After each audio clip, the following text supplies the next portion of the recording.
Hi, Monica with Indie Entertainment Magazine. We are here at the Sundance Film Festival 2016 with the director, co-writer, and talent cast.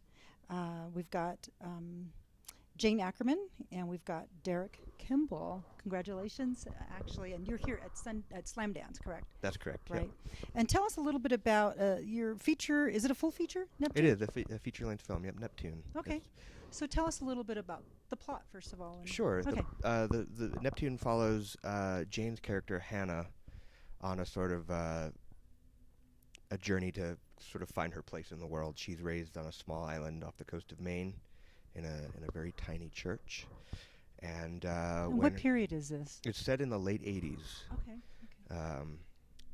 And during the last summer on the island, while she's there, one of her peers disappears and is presumed drowned.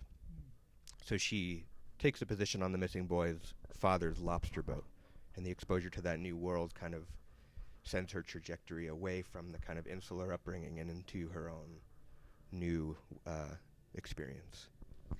Now, where did you get the idea for this? What was the genesis for this? The idea came from a tiny little article in a publication called SALT, which is the Maine Documentary Arts School. It's a great school. And the story was about a woman who was reminiscing about her experience growing up on a small island and being the island's only female sternman on a lobster boat when she was 14.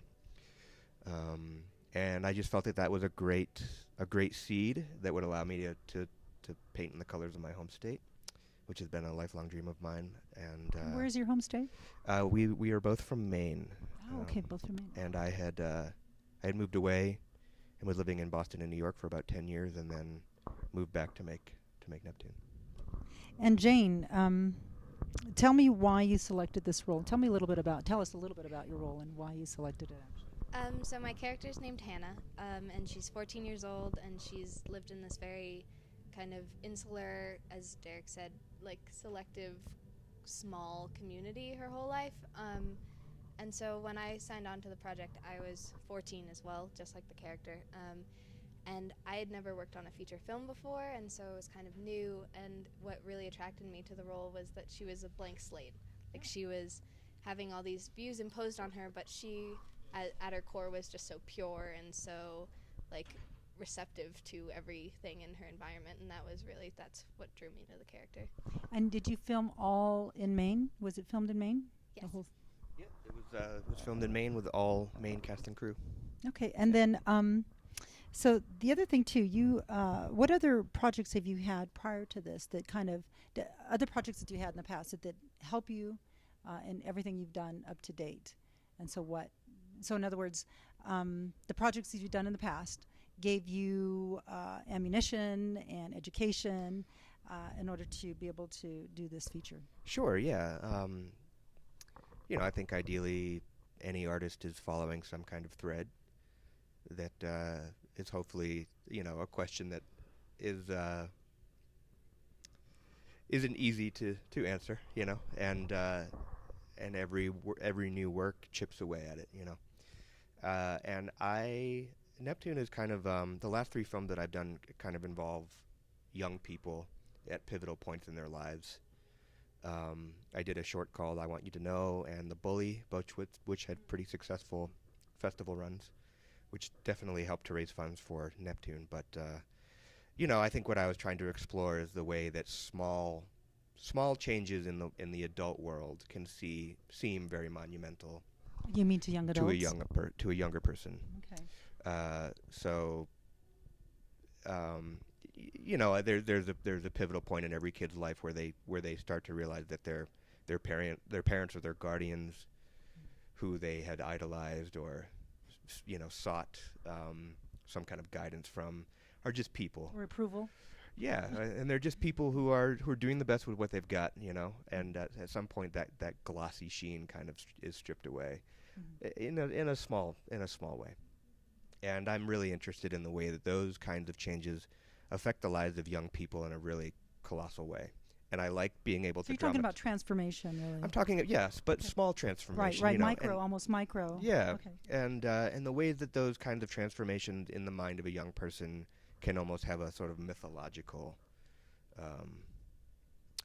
overtone. I like that. I like that. Thank you.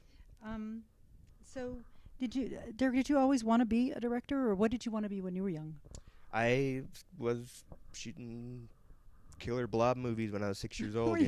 and always wanted to do this. So you always wanted to be a filmmaker. I did, yeah. I started shooting films when I was pretty young, and yeah, just always kind of knew what I wanted to do. What did you shoot on? Super Super 8, kind of? I did some Super 8. I did had VHS, edited on VCRs, and then I shot Super 16 in my late teens. Cool. Yeah. For people who want to be filmmakers or even directors or writers, what is some of the advice that you can give to them as maybe someone who wants to be in this business? Well, I don't know. I mean, the business side of it is something that I think is often detrimental to the sort of artistic integrity that I think is kind of missing from a lot of the films that tend to make it. Why do you think that is? Is Hollywood just mainly money? It is absolutely money, and making money basically. If you the studio system has changed over time, right. Where risk is no longer part of the equation, whereas studios could have made, dozens of Beautiful smaller films. budget films. Mhm. They're now putting all of their money into major blockbusters, doing 3 a year and making sure that those blockbusters have a built-in audience, which is why we're seeing remakes and Right. reboots and things like that. And then you look at the European model where they have 50 companies all going in onto a feature film, so there's very little loss, which allows them to take a higher risk. But to answer your question as far as advice goes, I think it's important to do it because you're passionate, because it's very difficult. It's extremely rewarding, but it is very difficult, so your heart has to definitely be in it. And I also feel like I taught film school for a number of years, and one of the things I noticed... Where did you teach, Derek? I taught at Emerson, Boston College, and Maine Media Workshops up in Maine, where I'm from. Oh, okay. And one of the things I noticed about a lot of students is they all, half the students were in it because they felt like they had something to say, and they felt that film was the only way that it could be aptly expressed. The other half of them were, they had their idols, Martin Scorsese and whoever, and they just they were happy enough just to make films that were copying these heroes. And my advice speaks to the former, the people who have this burning urge, and my advice would be to take interest in everything, and everything in the world can fuel inspiration. I like that. It's interesting because I always tell my children, excuse me, if you want to be interesting, be interested Absolutely. in the world and everything around you, and I think you're right. I think if you have a lot of interests in different subjects and not, chaotic interest, but really genuine, authentic interest, then it actually makes you a better storyteller. Absolutely. Yeah. Absolutely. So And I if love all that. you do is watch films, then your films will be about other films. I mean, you've got to get out in the world and experience it, And in a lot of ways, that's what Neptune's about. Right. Okay. So now, tell us, did you always want to be an actress when you were young? Or you're still young, but Yeah, I'm 17. I mean, I've always wanted to act. When I was 4, I wanted to be an air traffic controller because I really liked planes, but that didn't really work. So, I mean, I've always wanted to act. I love it. I love watching people. I love listening to people and kind of trying to understand context and trying to understand what makes them them and why they behave certain ways. And, I mean, I guess that's what an actor does, and I love it. I love every part about it. It's great. And how did you two connect? How did you cast her?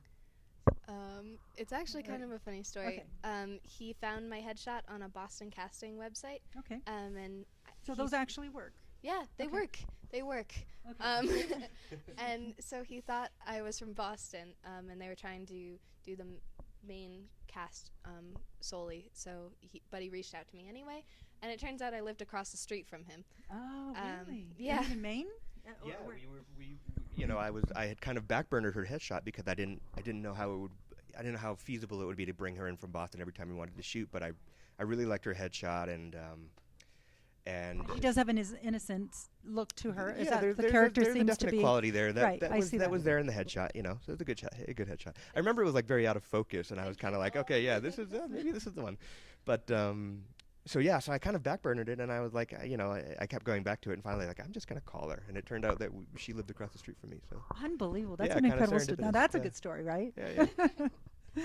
So then, did you get training? Did you have training when you were young? I've taken a couple classes, and I've done a lot of regional theater and voiceover work, but this was my first feature, and I've never had any like real professional training. I guess like working has been my training, and like learning from other actors I've seen, and watching people on the street, and reading, and listening to music, and watching other movies, and just kind of taking in the world around me has kind of been my training. But I want to. Well, that's I good. want No, to that's good. train Yeah. professionally. And I think that's interesting because a lot of some of the major stars, they don't really have per Yeah. se, formal training. They just have some kind of an inherent understanding of how to let the camera in and see what's going on inside. Absolutely. So yeah.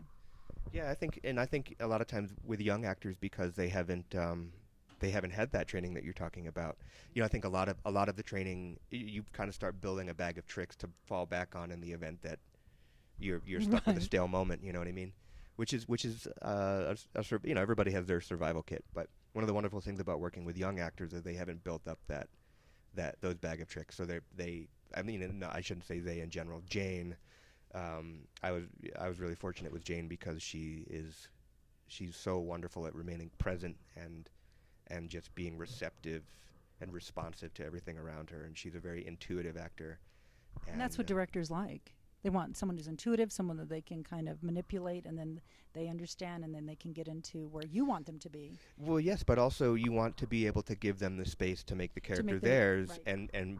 but make sure that the choices that they're making is getting the story told. That for me is the ideal scenario, because it is such a collaborative thing, and the two heads are better than one. Right. So this film is definitely a major collaboration between me and Jane and the whole team, but. Jane brought a lot to the role, and I think everybody kind of realizes that she does the fair amount of the carrying of the story.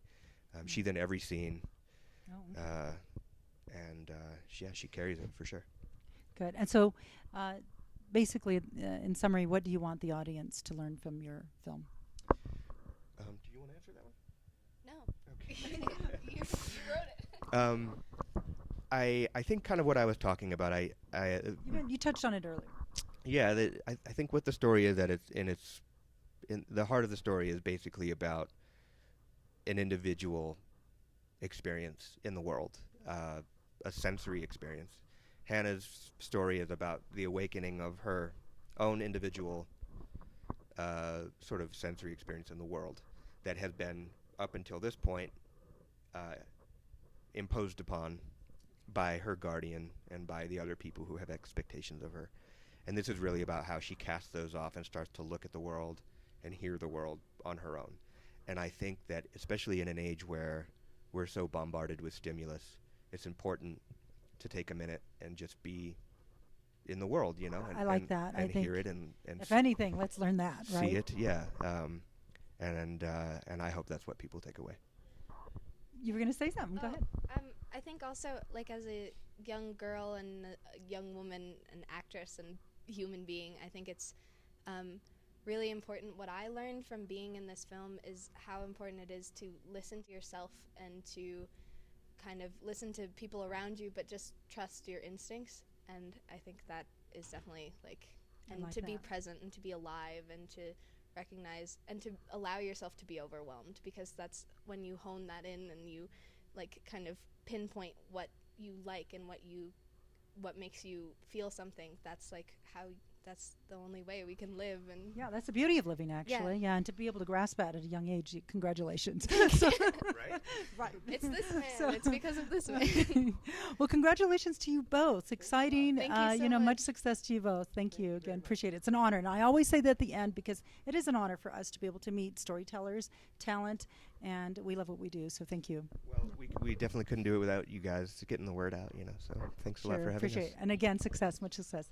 Thank you. Join us in the Entertainment Magazine. We'll talk to you soon.